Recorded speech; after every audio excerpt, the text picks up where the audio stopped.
Well, welcome back to the Anti-War Room. This is Tom Andrews of Win Without War with John Isaacs, Counsel for Livable World. John, welcome back.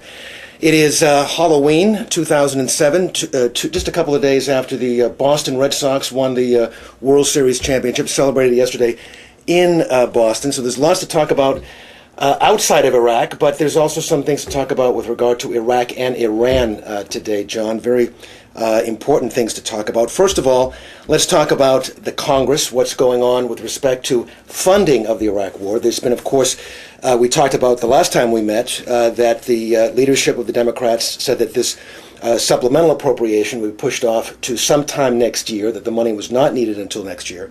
But now the Senate, the chairman of the Senate Appropriations Committee has been talking about some bridge funding, $50 billion to put in a bill for mine-resistant ambush-protected vehicles, MRAP. Is that likely to happen? And what are the implications for Democrats, anti-war Democrats, for such a move? First of all, Congress is still working on the basic defense bills, defense authorization, defense appropriations bills. As you suggest, the money for Iraq and Afghanistan wars, about $190 billion, is contained in a separate bill. Leaders on both sides, the Senate and the House, are saying that bill will not be considered till next year. Pentagon is saying they at least need some money, and the chairman of the Senate Appropriations Committee, as you point out, Senator Inouye, was talking about a larger bridge fund, a bridge towards the next bill to pay for the wars, maybe $50 billion. Senator Harry Reid, the majority leader, said, however, he doesn't favor such a bridge fund, and I believe Speaker Pelosi also rejects that idea. There might be a limited amount of funding, as you point out, for vehicles that are mine-resistant. That might be included, but I think there will be no large amount of money between now and the end of 2007. Clearly, if they want these vehicles, and if we've been in Iraq for how long, they certainly could identify funding within the defense budget right now for those. But of course, it seems that some of us that have become cynical around this town think that this is one way to get additional money into their coffers. 89 members of the House have signed a letter saying they will not vote for any appropriation with respect to Iraq unless it's to bring our soldiers home safely and securely. Do you see that as being a major factor in the deliberations of the leadership as to what to do? Basically, no for the moment, because there are no votes on the Iraq War scheduled or likely between now and December 31st. The vehicles for those kind of amendments simply are not around. I think it's an important marker for Democrats to say we won't approve funding, but it's more likely to affect Congress early in 2008 when they consider the bill to pay for the wars, as opposed to anything happens between now and the end of the year.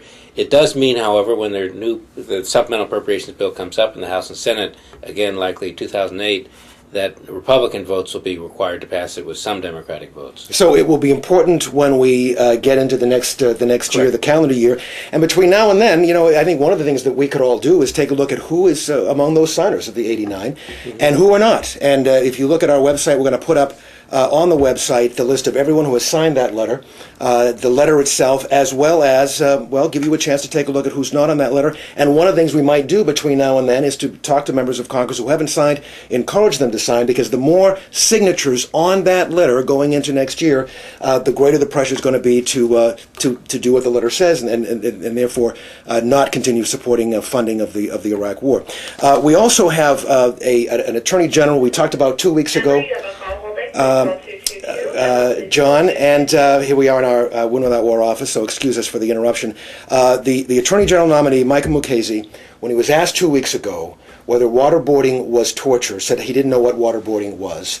Now he's claiming that he doesn't know if it's torture. He doesn't know if it's illegal. As a matter of fact, he actually said that the president can hold any American for an indefinite amount of time, as long as he just labels them an enemy combatant. And the president can ignore surveillance laws. So we have anti-torture laws on the books, including one passed last year. We have surveillance laws protecting the rights of citizens.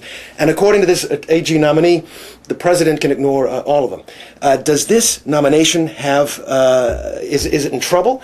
And can you see many Democrats voting for someone who is expressing publicly these views? Well, it may not only be Democrats who are suggesting they will now oppose the Attorney General nominee. In fact, all four Democratic presidential nominees are talking about that. but even some Republicans who have been active against torture, against the Bush policy, which has permitted torture in violation of various international conventions and American law. Even people like Senator John McCain of Arizona, Senator Lindsey Graham of South Carolina object to waterboarding and object to what the nominee is saying. So I wouldn't say the nomination is in serious jeopardy yet, but while the nomination appeared to be going forward very rapidly, now it's on a slow track and may well be derailed if the Attorney General can't figure out in a short while what waterboarding is and why it's a bad idea. So it's, again, an opportunity for people out there, number one, to call the United States Senator and write to them and saying, by no means should you vote to certainly have this person become our next Attorney General. But secondly, Democrats really should be speaking up, using this as an opportunity and a vehicle to really go after this abhorrent practice of torture. You know, that was what we, back in World War II, we put Japanese soldiers on trial who treated our own POWs that way, and suddenly we can condone it. So this is a chance for Democrats to stand up in the Senate and make this a major issue and really push the administration on this while they defeat this horrible nomination. We're already beginning to look forward to a new president in 2009. Two things that have stained this country most over the last 7 years are the torture policy, which is in violation of everything the U.S. has held dear for many years, and in international conventions, and the war in Iraq. This is an opportunity, as you say, for people to speak out and say, no more acceptance of torture. Don't let the Bush administration continue its terrible policies. And of course, the fundamental question is, what kind of a country do we live in? Is this a totalitarian country, or is it a democracy? And these are fundamental issues that we're confronting. With respect to Iraq, the GAO, the General Accounting Office, put out a report just yesterday saying that attacks in Iraq in September were down, but absolutely no progress whatsoever toward any of course, the key goals that are going to end this civil war, and that is political reconciliation. Will this report have any impact at all, John, in the Congress? It continues the reports from this independent agency, suggesting that, as you say, violence is down, but in fact there's no progress towards a unified government in Iraq, no progress towards getting the various parties, the various groups in Iraq to join together in any fashion, no progress in getting some solution that gets the United States out of the war and settles the war. Basically, we're in the same situation we were a year ago, 2 years ago, or 3 years ago. The war continues. An awful lot of people are getting killed in Iraq, mostly Iraqis, but also some Americans.